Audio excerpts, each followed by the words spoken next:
relocating tents because what matters is that these people, especially the ones who are displaced in the south, will finally be able to go to what they once called home.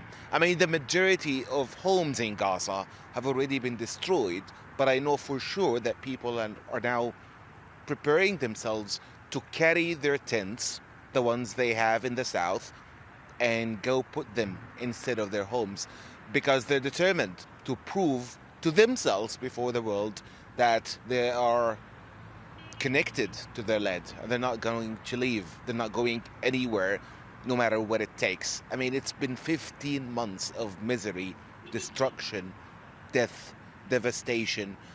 I don't know of any Palestinian in Gaza who hasn't lost a friend, a loved one, or at least property. But what they share, what they have in common, is that they all believe they will never be defeated. It doesn't matter how much destruction they see. It doesn't matter how many bombs are dropped over their heads, especially while they're asleep at night, like what is happening now, by the way, because it's not Sunday yet, but they will remain there. They're not going to be displaced outside of their country, no matter what the cost, no matter the cost. That's the thing for Palestinians. But of course they worry because they know of the bad intentions that the Israeli government must have, especially Prime Minister Netanyahu. They know that this deal would have happened months ago.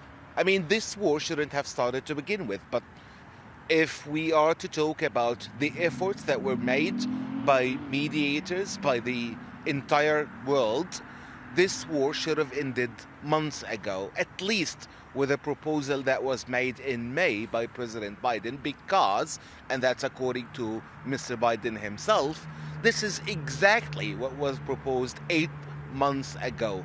And it took that long for Benjamin Netanyahu to approve of this deal.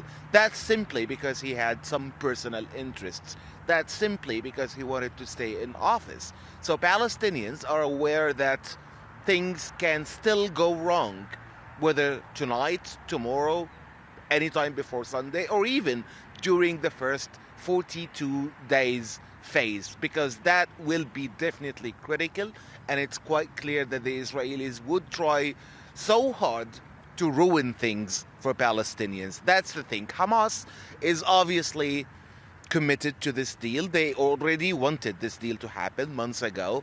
They're saying that they will remain committed as long as Israel is. The mediators are pushing hard for this. But again, on the ground, the reality is different. So Palestinians are both fearful and hopeful because that's who they are.